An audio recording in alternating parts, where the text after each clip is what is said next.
안녕하세요. 이번 시간에는 위해 요소의 분석에 대해서 살펴보도록 하겠습니다. 위해 요소 분석은 크게 세 가지 단계를 거칩니다. 첫 번째는 첫 시간에 이번에 다루고자 하는 것이고요. 위해 요소를 확인하는 단계가 있습니다. 두 번째는 그 확인된 위해 요소에 대해서 위험도를 평가하는 단계가 있습니다. 마지막인 세 번째 단계에서는 그런 위해 요소를 예방하고 관리하는 방법을 도출하는 단계입니다. 이 세 가지 단계를 거쳐서 위해 요소 분석을 하게 되어 있는데요.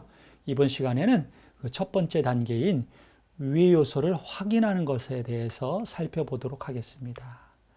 자, 먼저 제가 이 강의에서 매 강의마다 한 번씩 보여드리는 슬라이드가 있습니다. 이 슬라이드는 해썹의 정의 부분이고 해썹의 핵심적인 내용들을 담고 있는 그런 부분이죠.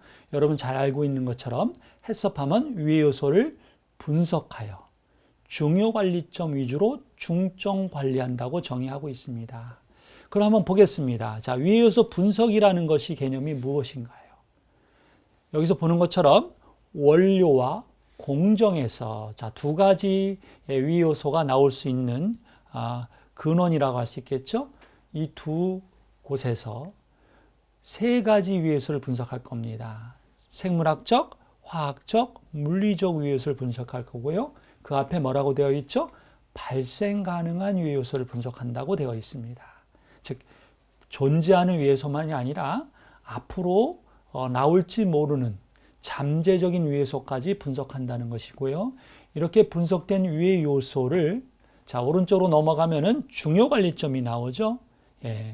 즉 그 세 가지 위해 요소를 원료별로 공정별로 분석하고 그 위해 요소들을 다시 세 가지 할 수 있는 공정이나 단계, 이 세 가지가 무엇이냐면요, 예방, 제어, 감소의 공정입니다. 즉 앞서 세균을 줄여주고 농약을 줄여주고 이물을 줄여줄 수 있는, 또는 그것이 들어가지 않도록 예방할 수 있는 공정, 예방, 제어, 감소라는 이 공정을 우리가 CCP로 결정해서 그거 위주로, 중요 관리점 위주로 관리한다는 것이 바로 해썹의 기본적인 개념입니다. 그래서 앞서 위해 요소 분석이라는 부분은 해썹의 일원칙을 이라고 하고, 중요 관리점이라는 부분은 해썹의 이원칙이라고 합니다. 자, 그래서 우리가 해썹의 7원칙과 12절차라고 이야기하는 부분으로 전체적인 흐름을 12절차에 따라서 해썹 시스템을 현재 구축하고 있는 것이죠. 우리가 앞서서 해썹의 준비 단계로 5단계를 살펴보았습니다. 팀을 구성하고 제품 설명서를 작성했고, 그리고 용도 확인을 했습니다. 그리고 공정 흐름도를 작성하고 그것에 대한 현장 확인을 했습니다. 여기서 제품 설명서의 원료 부분에 대한 정보가 있었고요. 공정 흐름도에 공정에 대한 정보가 있었기 때문에 우리가 비로소 해썹의 본 단계로 들어갈 수 있는 것이고요. 이 해썹의 본 단계의 첫 번째 중요한 절차라고 할 수 있는 위해 요소 분석 단계에 들어가고자 합니다. 그래서 이것을 일원칙이라고 하지만 절차로 보면 6번째 절차가 되겠죠. 그래서 하나하나 다뤄보도록 하겠습니다. 자, 앞서 우리 7원칙 중에 1원칙, 그리고 절차 12절차 중에 6절차라고 표현을 해 보았습니다. 자, 그러면은 우리가 앞서 다뤄본 바 있습니다만 다시 요약해서 정리해서 위해 요소가 무엇인지부터 차근차근 다뤄보도록 하겠습니다. 자, 위해 요소는 여기 적혀 있는 그대로 인체 건강을 해할 우려가 있는 생물학적, 화학적, 물리적 인자나 조건을 이야기합니다. 이 세 가지로 나누어지고 있고요. 이 세 가지를 우리가 영어로 biological hazard, chemical hazard, physical hazard 해서 약어로는 이와 같이 B, C, P라는 약어를 많이 사용할 겁니다. 특히 실습에서 줄여서 BCP라는 약어를 많이 쓸 것이기 때문에 여러분들 기억을 해 두시기 바랍니다. 자, 생물학적 위해서는 어떤 것이 있죠? 주로 병원성 미생물이나 바이러스, 기생충, 곰팡이 같은 것들을 이야기합니다. 꼭 병원성 세균이 아니더라도 일반 세균도 들어갈 수 있는 것이죠. 예. 그리고 대체적인 증상은 일반적으로 미생물 유래의 식중독 증상, 예, 식중독 증상을 일으키는 것이죠. 화학적 위해서는 어떤 것입니까?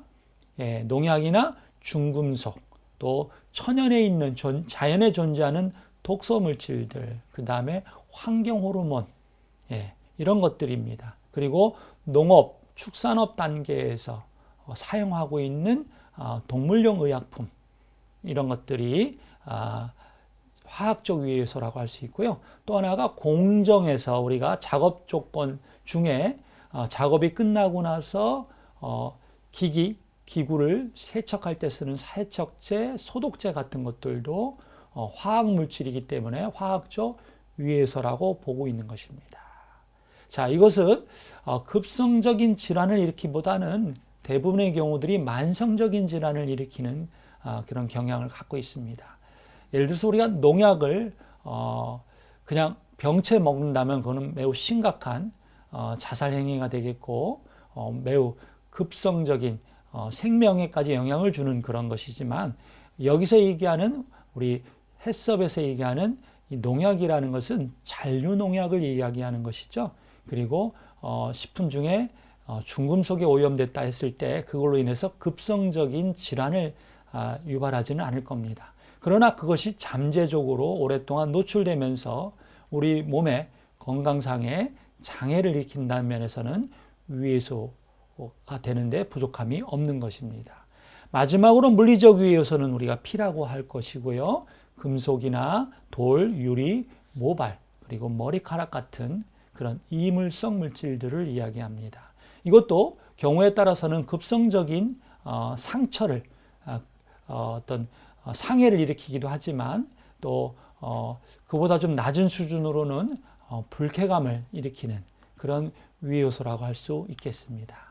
자, 그래서 그 중에 생물학적 위해 요소 대표적으로는 병원성 세균에 대해서 한번 목록화 시켜 보았습니다. 여러분들께서 이미 살펴본 바 있기 때문에 여기서는 이렇게 목록화하는 것으로 가름하고자 합니다. 자, 몇 가지 이렇게 눈으로만 볼까요? 장염 비브리오 같은 경우. 자, 우리가 학명으로 보면 비브리오라는 속에 있는 그런 미생물입니다. 그리고 오염원은 주로 해수, 어패류에 있죠. 그리고 그거에 대한 위해 증상들이 이와 같이 열거되어 있고요. 그러다 보니까 위해의 원인이 어디서 오느냐에 따라서 그 원료가 사용되고 있는 가공식품에서 특별히 이 비브리오균 같은 경우는 주의를 해야겠죠. 어떤 식품일까요? 수산 가공식품일 겁니다. 나머지들도 이와 같은 맥락으로 여러분들이 한번 이 표를 이해했으면 좋겠습니다. 자, 그리고 화학적 위해 요소입니다. 화학적 위해 요소는 생물에서 유래하는 것들이 있어요. 예를 들어서 보고의 독소 물질이라든가 버섯독, 이런 것들이 되겠죠. 그리고 첨가물 중에는 모든 첨가물을 화학적 위해 요소라고 생각할 수는 없습니다. 국가가 또 규제기관에서 일정 정도 사용이 허가되어 있는 첨가물들, 법적으로 즉 사용 범위, 허용 기준 안에서 사용하는 거라면 위해 요소라고 보지는 않습니다. 그런데 작업자의 실수로 과도하게 식품 첨가물을 많이 사용했다, 법적인 기준을 초과하면서, 그렇다면 그것은 우리가 위해 요소라고 볼 수 있는 것이죠. 그리고 우발적으로 우리가 혼입되는 것들, 또 어떤 의도를 갖고 사용하였는데 그것이 많이 잔류해서, 즉 충분히 제거되지 않은 상태로 식품 가공의 원료로 사용되는 경우들입니다. 농약 같은 것이겠죠. 그 다음에 동물성 의약품 같은 것들이 그럴 것입니다. 자, 나머지 부분들도 같은 맥락에서 이것이 어떤 위해 요소냐에 따라서 어떤 발생 요인을 갖고 있고 그것에 대한 예방 조치는 어떤 것인지를 살펴보는 것이 중요하다고 보겠습니다. 근데 앞서 우리가 생물학적 위해 요소에 비해서 화학적 위해 요소는 적극적인 관리 수단이 많지 않습니다. 그것은 무엇이냐면은 화학적 위해 요소는 눈에도 보이지도 않은 데다가 그것을 효과적으로 제어할 수 있는 어떤 공정이나 수단, 방법들이 충분히 강구되어 있지 않기 때문입니다. 그래서 화학적 위해소를 관리하는 가장 좋은 방법은 그 화학적 위해소가 오염되지 않도록 오염되지 않은 원료를 사용하거나 공정 중에 투입될 수 있는 화학적 위해소라면 이를테면은 세척제나 소독제인 경우인데요. 이런 것들은 사용 후 잔류하지 않도록 충분히 제거하는 공정을 통해서 관리한다. 즉 이미 함유되고 있는 것들을 줄여주는 효과적인 방법이 없기 때문에 이와 같은 다소는 소극적이라고 할 수 있는 예방 차원의 관리를 하고 있습니다. 자, 나머지 물리적 위해소는 말 그대로 이물입니다. 유리 조각, 금속 조각, 돌 조각 같은 것들은 심각한 장애를 일으킬 수 있겠죠. 이가 부러지거나 또 상처가 나거나 바로 피가 흐르는 그런 정도의 상처가 나는 그런 위해소도 있겠지만 밑으로 내려갈수록 또는 여기에 표현되어 있진 않지만 예를 들어서 벌레를 보고 불쾌함을 느끼고 머리카락을 보고 불쾌함을 일으키고 물론 벌레와 머리카락이 그런 불쾌함 수준의 어떤 부정적인 요인만 갖고 있는 것은 아닙니다. 그것이 또 다른 병원성 미생물들을 매개해서 전파해 줄 수 있는 그런 경로가 되기 때문에 2차적인 그런 오염의 우려가 있는 것이죠. 그래서 이런 부분들을 철저하게 관리할 필요가 있다라는 걸 말씀을 드리겠습니다. 그러면 우리가 본격적으로 위해요소 분석이 무엇인지를 한번 정의를 하고 넘어가도록 하겠습니다.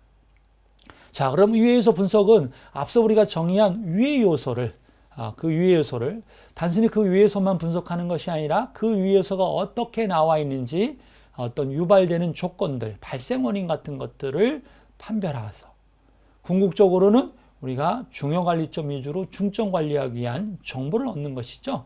그런데 이 정보를 얻는 데 있어서 그 정보를 갖고 어떤 위해소가 심각한지 또 얼마나 자주 발생하는지를 갖고 위험도 평가를 시행해서 위험도 평가에 의해서 우선순위를 정해서 중요관리점을 결정할 것입니다. 그래서 여기 정의 있는 그대로 위해요소와 그것을 유발되는 조건들을 판별하고 분석하여 궁극적으로 평가까지 해주는 과정이 위해요소의 분석 과정이라고 할 수 있겠습니다.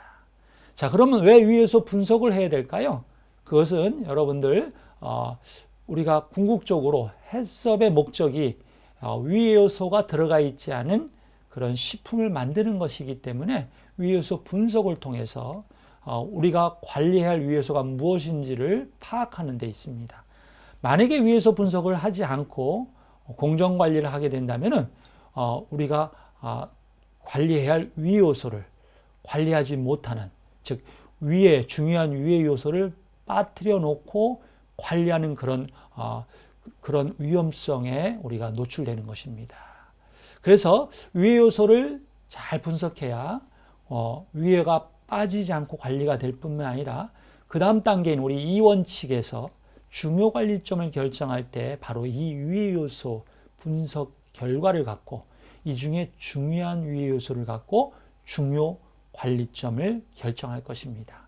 그 이후에도 우리가 한계 기준이라고 하죠. CL이라고 부르는데요. Critical Limit이라는 한계 기준을 설정할 때도 우리가 앞서 분석한 위해요소가 뭐냐에 따라서 한계 기준이 달라지기 때문에 한계 기준, 모니터링 방법, 개선 조치 등의 일련의 해썹의 중요한 우리 7원칙에 해당되는 본 단계의 절차들을 진행하는 데 있어서 그 시작은 바로 위해요소 분석인 것입니다.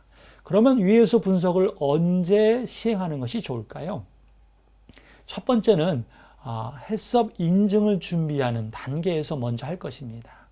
그런데 해썹 인증을 받고 나서는 위해요소 분석을 하지 않는 것이 아니라 해썹 인증을 받을 때 전반적인 위해요소 분석을 하고요.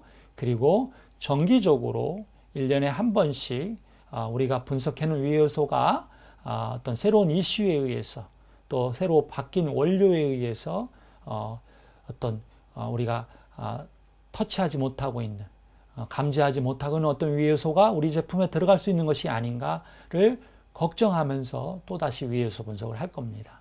이건 정기적인 관점에서의 분석과 체크가 될 수 있겠지만 또 다른 방법은 주기가 없이 어떤 특정한 위해 요소에 대해서 어떤 새로운 이슈가 있을 때, 또 우리 회사에 자체적으로 뭔가 변경 사항이 있을 때, 원료와 공정과 또 작업자의 교체가 있을 때, 설비 이런 부분들에 대한 교체들이 있을 때마다 위해 요소 분석을 할 수 있는 것입니다.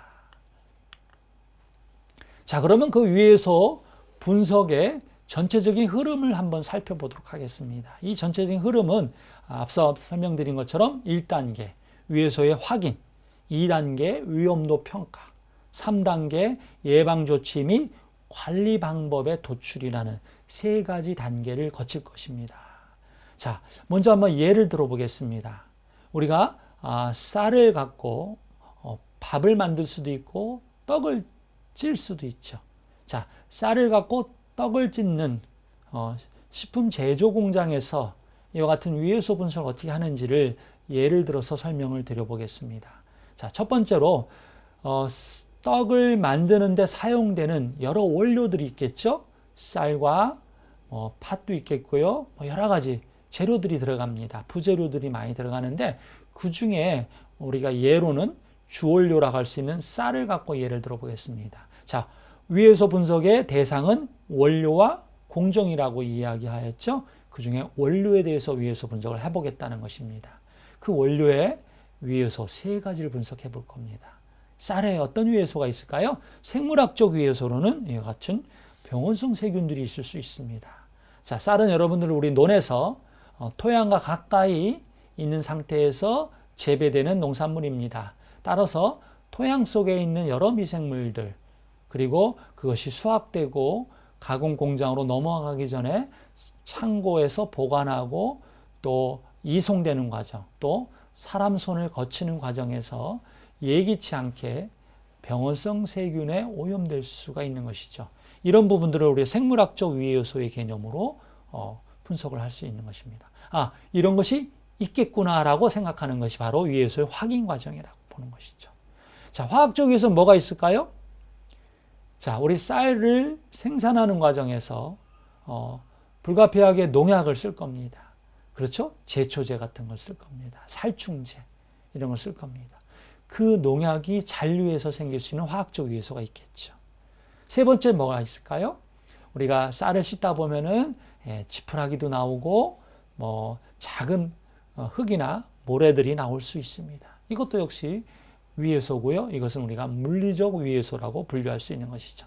이와 같이 원료에 대해서 일단 분석을 해봅니다. 3가지 B, C, P. 자, 그러면은 원료 말고 위해 요소가 들어올 수 있는 또 유입 경로는 무엇이죠? 공정이라는 부분이 있죠. 공정 부분에서의 위해 요소는 뭐가 있을까요? 자, 우리 떡을 제조하는 공장에서 여러 솥들을 사용할 겁니다. 그 솥을 쓰고 나면은 깨끗하게 세척하고 소독하겠죠. 그때 사용하는 세척제나 소독제가 만약에 충분히 헹궈지지 않은 상태로 있다면은 다음번 배치에서 떡을 만들 때 그 세척제와 소독제 성분이 떡에 들어갈 수 있는 것이죠. 이것이 화학적 위해 요소가 되겠고, 이것은 원료가 아니라 공정에서 투입한다는 개념이 되는 것이죠. 그래서 원료와 공정을 분석한다고 이야기했던 것입니다. 또 다른 경로 중에 하나는 물리적 위해 요소 같은 경우는 작업장 환경 속에서 들어가는 경우들이 많이 있습니다. 예를 들어서 우리 식품기기에 많이 사용되고 있는 부품으로 들어가고 있는 우리 볼트너트, 나사 이런 것들이 들어갈 수 있는 것이고요.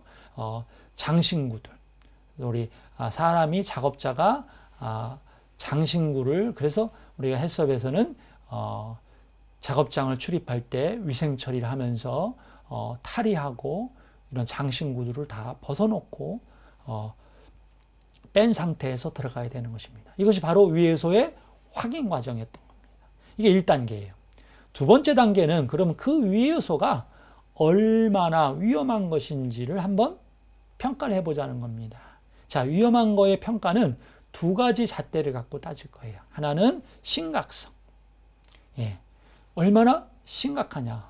즉 사람한테 어떤 영향을 미치느냐입니다. 즉 급성적인 질환을 일으키느냐와 만성적인 질환을 일으키느냐와 질환을 일으키기는 않지만 어떤 잠재적인 어떤 공포나 아니면은 어떤 불쾌감을 일으킨다. 이런 부분들까지 포함해서 얼마나 사람한테 영향을 주느냐.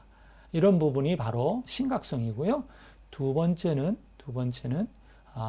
발생 가능성입니다.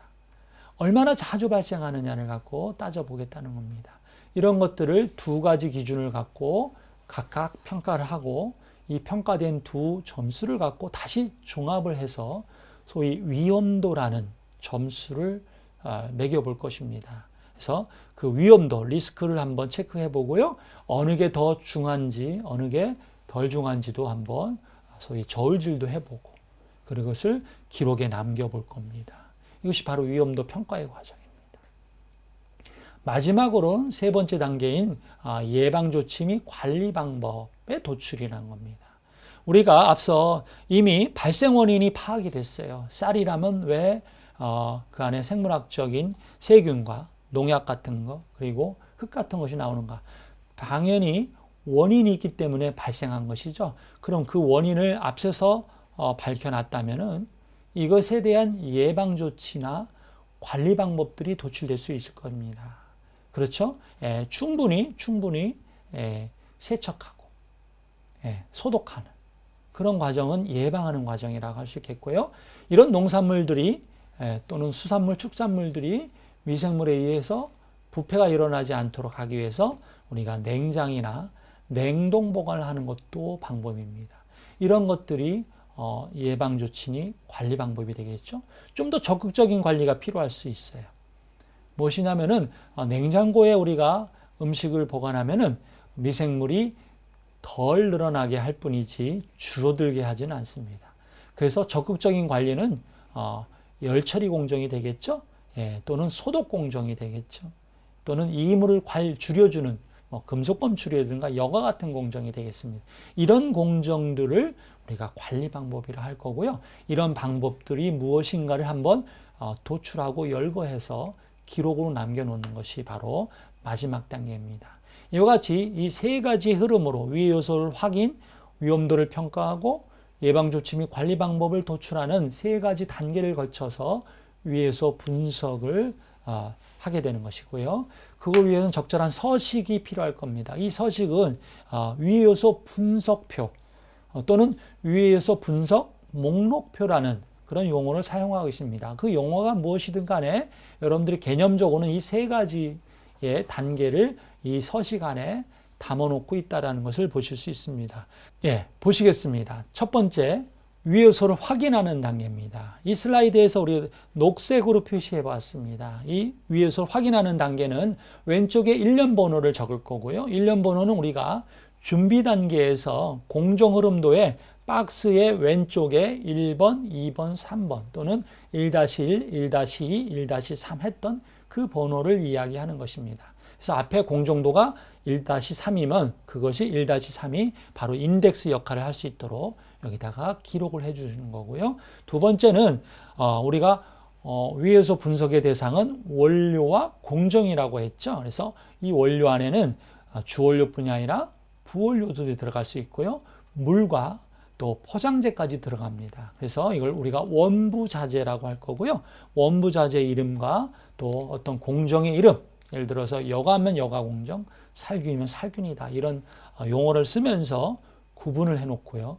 그 다음에 첫 번째, 어떤 위의 요소가 있겠는가? 생물학적 위의 요소는 무엇이고 화학적 위의 요소는 무엇이고 이 단계에서 이 원료에서는 이런 위의 요소가 있겠구나라고 위의 요소의 명칭을 기재해 봅니다. 그리고 그 명칭에 기재된 그 명칭에 해당되는 그 위의 요소가 어떠한 경로로 오염을 일으키고 있는지, 어떤 경로로 유입되고 있는지를 여기다가 적어보는 것입니다. 발생 원인을 유발 요인이 되겠죠. 이것을 적어보는 게 바로 첫 번째 위의 요소 확인 단계입니다. 두 번째는 위험도 평가는 심각성과 발생 가능성을 평가하기로 했어요. 그래서 따로 A 점수를 매겨보고요. 발생 가능성 B라는 점수를 매겨볼 겁니다. 그리고 그것의 종합 점수라고 할 수 있겠죠. 그래서 이걸 우리가 심각성과 발생 가능성을 보통은 곱하기를 해서 C라는 점수, 위험도라는 점수, 위험도 평가 점수라고 제가 정의를 하였습니다. 이 C라는 점수를 매겨보는 겁니다. 이렇게 C라는 점수를 매겨놓고 이 점수가 높으면 정말 중요한 위해 요소구나. 그래서 이거를 또 다른 지표를 하나 만들었어요. 위해 중요도라는 지표를 만들었고요. 위해 중요도가 정말 중요하면은 yes, 그렇지 않으면 no 이렇게 되는 것이죠. 그러면은 어떤 것은 yes가 되고 어떤 건 no가 되느냐? 그러면은 우리가 어떤 커트라인이라 할까요? 기준점이 필요할 겁니다. 그 기준점을 정해놓고 그 점수 이상이면은 중요한 위해 요소고 그렇지 않으면 중요하지 않은 위해 요소다라고 평가를 할 거고요. 이와 관련된 자세한 사항은 우리가 바로 위험도 평가 부분에 가서 따로 다뤄보도록 하겠습니다. 이렇게 해서 점수를 매겨놓으면요. yes, no들이 나오겠죠. 그리고 마지막 단계인 예방조치 및 관리 방법이라는 부분을 도출하는 과정으로 갑니다. 이 과정은 앞서 우리가 발생 원인이 무엇이냐고 했느냐에 따라서 그거에 따른 적절한 예방조치와 관리 방법이 도출될 수 있을 겁니다. 예를 들어서 어떤 창고의 부적절한 온도로 인해서 미생물이 증식할 수 있었다라고 발생 원인이 있었다면은 그때 관리 방법은 이런 것이죠. 창고의 온도 관리가 되겠습니다.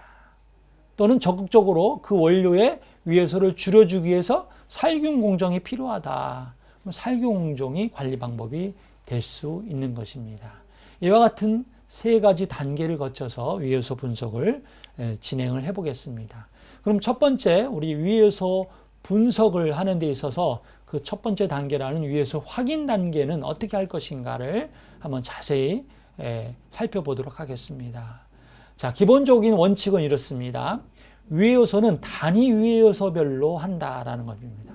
자, 단위 위해 요소라는 개념은 무엇일까요? 그냥 생물학적 위해 요소가 많다 적다가 아니라 그 안에 개별적인 요소들이 있죠. 단위 요소들이 있을 겁니다. 생물학적에서는 우리가 열거한 바에 의하면은 세균도 있겠고요. 곰팡이도 있을 수 있어요. 바이러스일 수 있어요.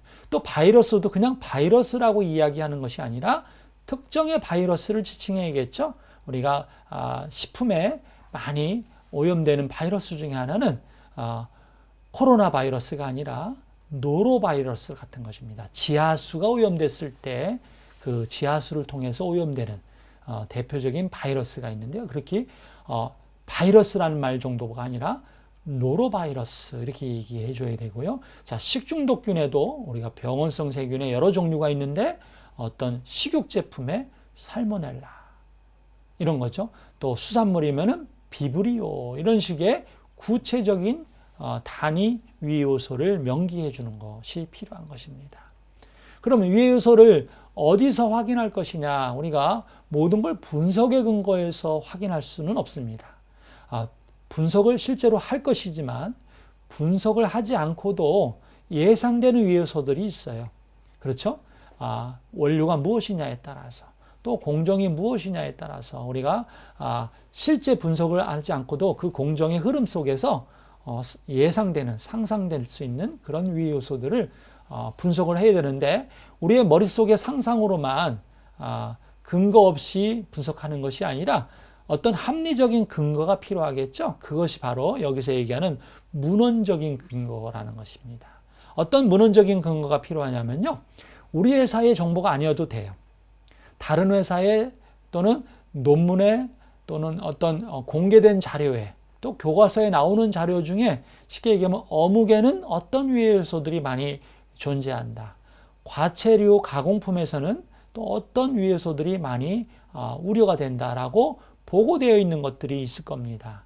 또 어떤 식품에 어떤 농약들이 많이 존재해서 식품공정 같은 우리 식약처의 법령자료실에 가면은 어떤 위해 요소가 관리되어야 되기 때문에 기준 및 규격을 만들어 놓은 것들이 있습니다. 국가에서 이와 같이 기준과 규격을 만들어 놓을 정도라면 어떤 의미가 될까요? 그것은 빈번하게 많이 오염되는 그런 물질이기 때문에 그 기준을 만들어 놨을 겁니다. 따라서 그런 것들은 당연히 우리가 위요소 분석의 내용으로 삼아야 되는 것입니다. 이것이 외부적인 우리 회사랑 상관이 없는 다른 자료를 통해서 우리가 위요소의 확인 근거를 찾을 수도 있고요.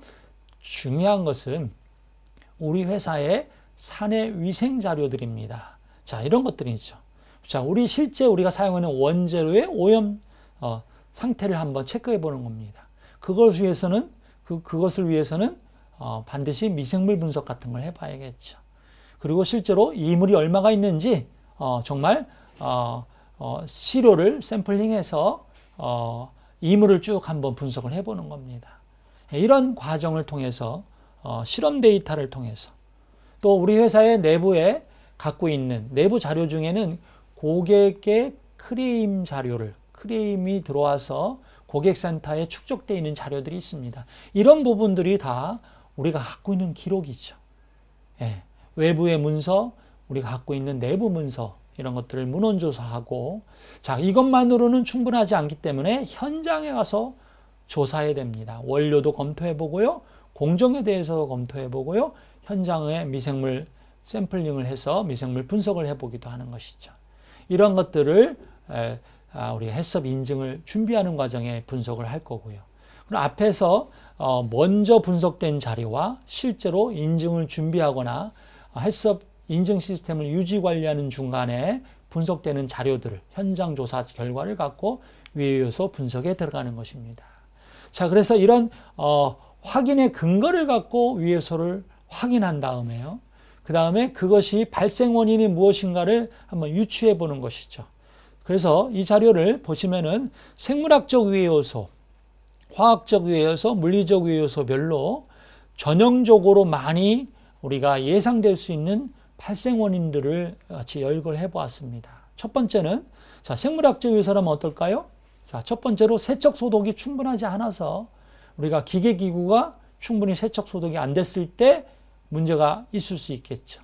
거기서 잔류하는 미생물, 음식물 찌꺼기가 남아서 미생물의 부패가 일어났다면은 그것은 아주 심각한 위해요소를 유발할 것입니다. 그래서 이런 것들 발생 원인을 특정하는 것입니다. 자, 원료에 대한 관리 부분도 있겠죠. 그리고 작업자의 작업위생, 개인위생 부분도 중요한 발생 원인이 될 수 있겠습니다. 그래서 작업자가 충분히 손세척을 하지 않았을 경우 이런 경우들이 되겠습니다. 또 작업 시간이 지연됐을 때 그렇죠? 작업장의 온도와 습도 관리가 충분하지 않았을 때 청소용품 설비에 대한 세척 소독이 충분하지 않았을 때 등등등 다양한 발생 원인을 가질 수 있을 겁니다. 또 원천적으로 어떤 생물학적 위해요소가 원료 자체에 존재할 수밖에 없는 상태로 들어온 경우가 많습니다. 가공된 원료라면 가공 과정을 통해서 미생물이 관리돼서 납품이 되겠지만 우리가 천연의 농산물, 수산물, 축산물인 경우는 이미 미생물을 갖고 있는 상태로 들어오는 것이기 때문에 그것을 어떻게 관리하느냐 이런 부분들을 고민하기 위해서는 이와 같은 발생 원인을 먼저 도출해 보는 것입니다. 화학적 위해요소도 마찬가지일 거예요. 원재료 자체로가 이미 오염돼서 들어올 수 있는 것이고요.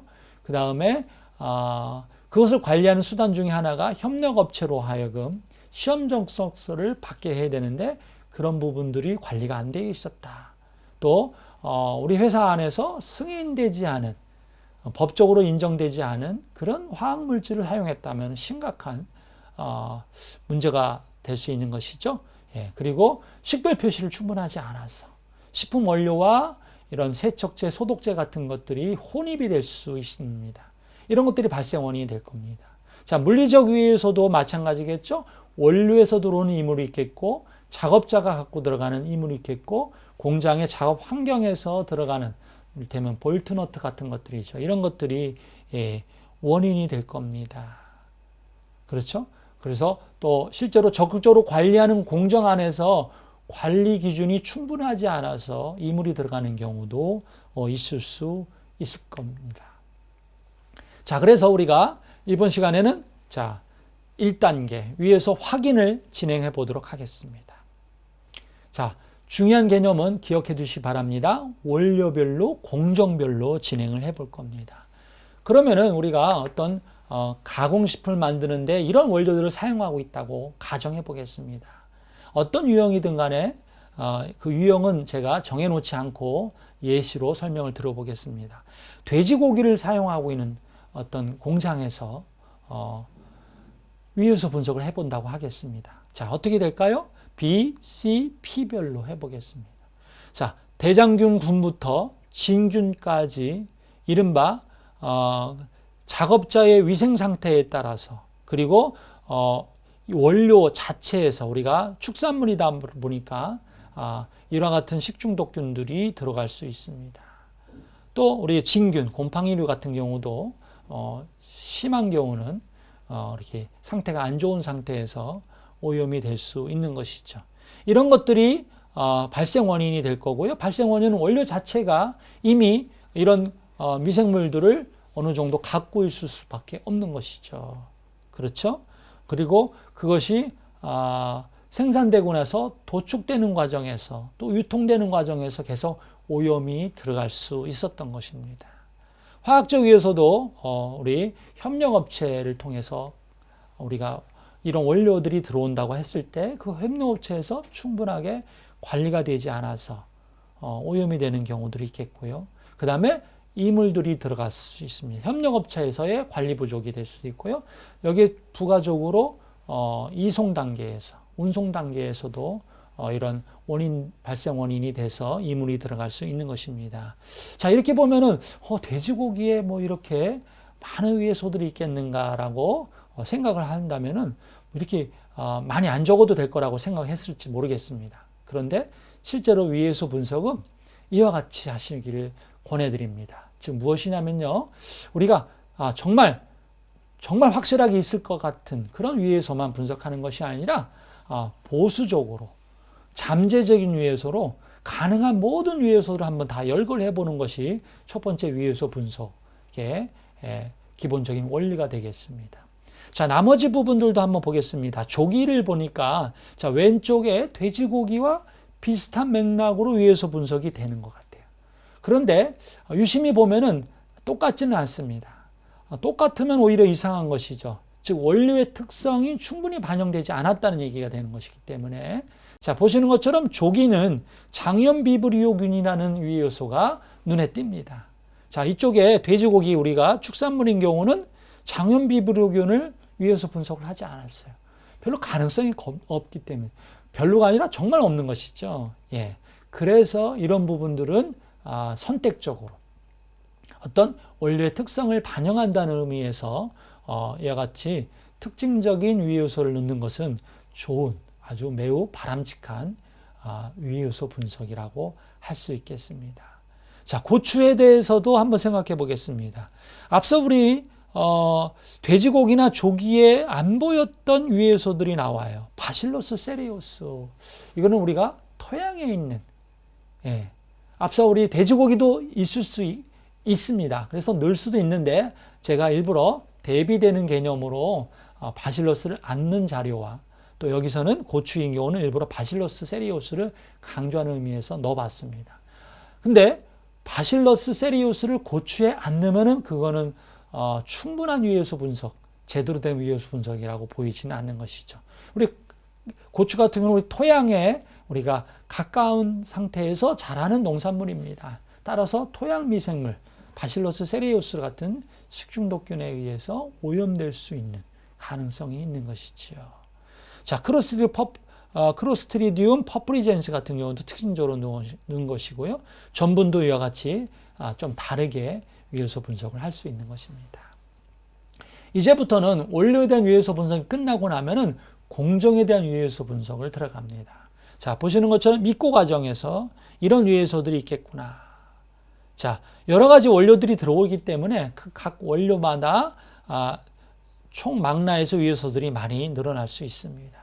그리고 그것들에 대한 발생 원인들은 앞서 여러 가지 원인들이 여기에 기록이 될 수 있는 것입니다. 자, 보관 과정에서도 마찬가지죠. 이때는 주로 보관 과정에서의 어떤 부적절한 관리가 발생 원인이 될 수 있겠죠. 그렇죠? 그리고 보관 과정에서도 역시 부적절한 관리가 이와 같은 물리적 위해서도 발생 원인이 될 수 있는 것입니다. 가열 공정을 보겠습니다. 가열 공정에서의 관리 부족, 그리고 교차 오염, 작업자로부터의 교차 오염, 설비로부터의 교차 오염, 이런 것들이 다 발생 원인이 될 수 있는 것입니다. 세척 공정에 대해서도 마찬가지가 되겠고요. 소독 공정에 대해서 소독 공정의 관리 부족, 또 교차 오염, 이런 것들이 발생 원인이 될 수 있는 것입니다. 자, 이상으로 위해요소 분석의 전체적인 흐름, 그리고 위해요소 분석을 왜 해야 되는지에 대해서, 그리고 첫 번째 단계라고 할 수는 위해요소의 확인 과정에 대해서 살펴보았습니다. 잠깐 쉬었다가 이어서 우리가 위의 위험도 평가 부분으로 넘어가도록 하겠습니다. 수고하셨습니다.